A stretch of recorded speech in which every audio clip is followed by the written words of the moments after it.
Here we go. 1973 Chevrolet C20 Cheyenne. I've been working on this for a while, trying to get it in good shape.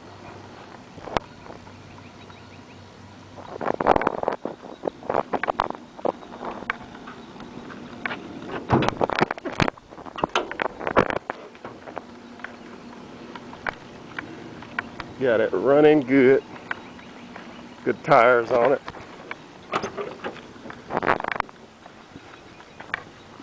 Working on the interior.